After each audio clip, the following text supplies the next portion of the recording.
procedemos a esta charla alrededor del impacto de las reformas borbónicas en las colonias americanas. La dinastía reinante aún hoy día en España es la familia de los Borbones. El rey de España hoy día se llama Juan Carlos de Borbón. Y esta dinastía asciende al poder en España después de una guerra que los historiadores españoles conocen como la Guerra de Sucesión. Transcurre a principios del siglo XVIII. Se da esta guerra y resulta que allá como en 1715-17 asciende al trono Felipe V, el primero de los reyes Borbones. Felipe V tuvo muchos hijos, no sé cuántos, pero tuvo, en esencia tuvo tres hijos importantes.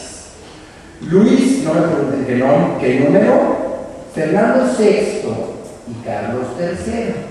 En ese orden lo sucedieron en el trono de España a lo largo del siglo XVIII. El periodo de las reformas borbónicas no es propiamente de tiempos de Felipe V, sino de tiempos del más joven de sus hijos, es decir, Carlos III, su nieto Carlos IV y un poquito la cola su bisnieto Fernando VI. 1759 es cuando Carlos III asciende al trono de España y como rey de España, pues el rey de América, de todas las posesiones españolas en América, Filipinas, el Caribe, etc.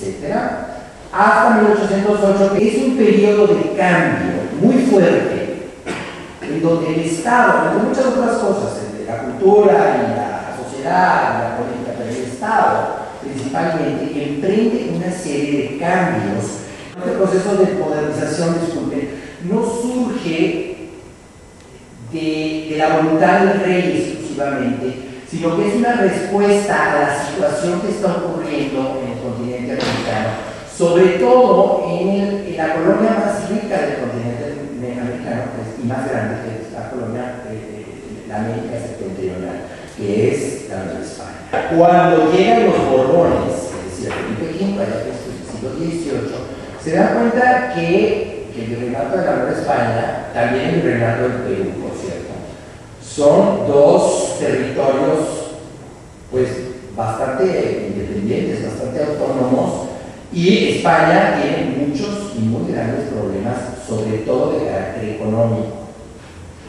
Y entonces surge el deseo por parte de una serie de burócratas, asistentes del rey, ayudantes del rey, de que estos virreinatos, que son muy ricos, que ya tienen hombres muy ricos, que tienen negocios y que tienen todo tipo de actividades económicas, minas, obrajes, haciendas, etc., pues que estas riquezas, pues algo de estas riquezas les tiene que tocar a España en mayor proporción de lo que anteriormente debe tocar. La percepción que tienen los ministros de Carlos III de que la Nueva España está generando mucha riqueza y no se le está mandando a España, genera lo que conocemos como las reformas borbónicas.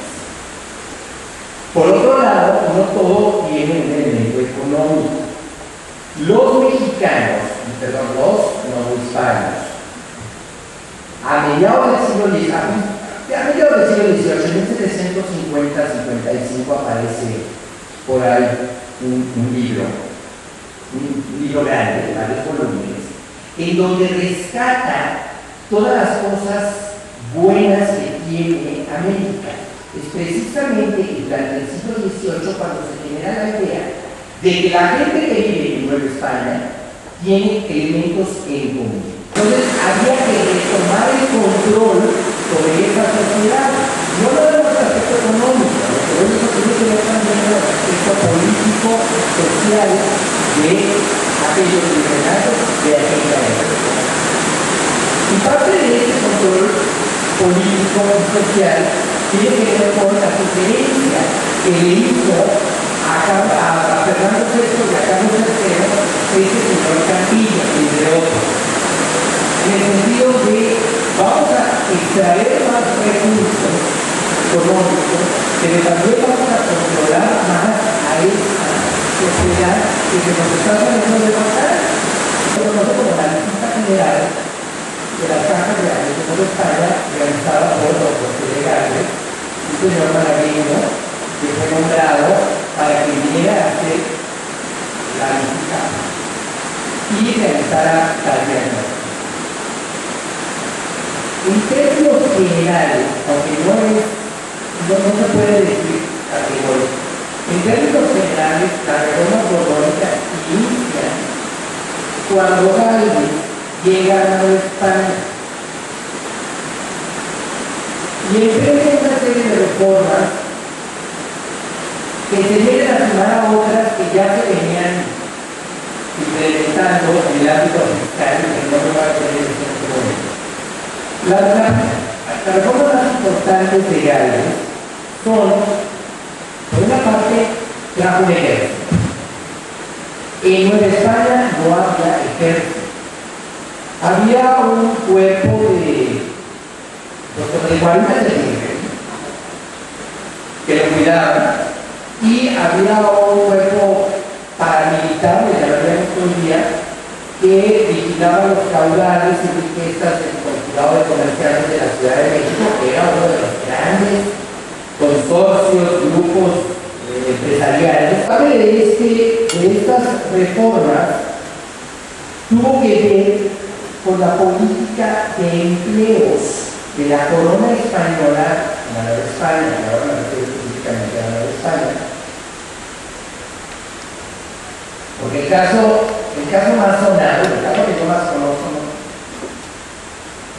de descontento que provocó la política de contratar más a lo que se llamaban en aquel entonces españoles peninsulares y no tanto a españoles americanos, es el caso del Ayuntamiento de la Ciudad de México, precisamente, en donde para los ayuntamientos, así como los jesuitas, así como el consulado de comerciantes, así como estos grupos que estaba mencionando, los mineros eran otro, los terratenientes eran otro, los indios eran otro, los indios eran mismos, ¿no? Entonces, quiero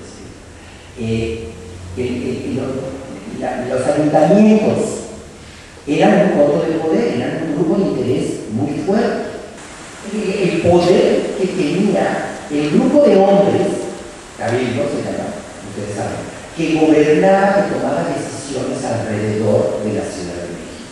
Porque si era una ciudad muy grande, era una ciudad con mucho dinero, porque tenía su aduana, porque tenía su rastro, porque tenía muchas cosas que hoy día se tienen en la Ciudad de México. Bueno, entonces también la tenía, y era un grupo de poder peligroso. Y en 1808, cuando ustedes vean lo de la independencia racial, que realmente tenía que ver con la independencia, que es la conferencia de Cristina Gómez, por lo que veo aquí, y en 1808 se van a dar cuenta del poder que tiene el ayuntamiento para amenazar el poder de la corona, del ayuntamiento de la Ciudad de México. Cuando a finales del siglo XVIII se dan cuenta que el ayuntamiento de la Ciudad de México está comandado por un grupo de señores que tienen muchos años en el puesto, porque el puesto es vitalicio y hasta se llega. Decide el rey, los asesores del rey en realidad no es el rey, en realidad son la camarilla que rodea al rey, todas estas ovachuelas que son los que realmente mueven la balanza para un lado. Le sugieren al rey que pues, bueno, los cargos del ayuntamiento de la Ciudad de México y de no lo dudo también de la Ciudad de Lima tienen que ser renovados. Y esta renovación tiene que ser por españoles peninsulares.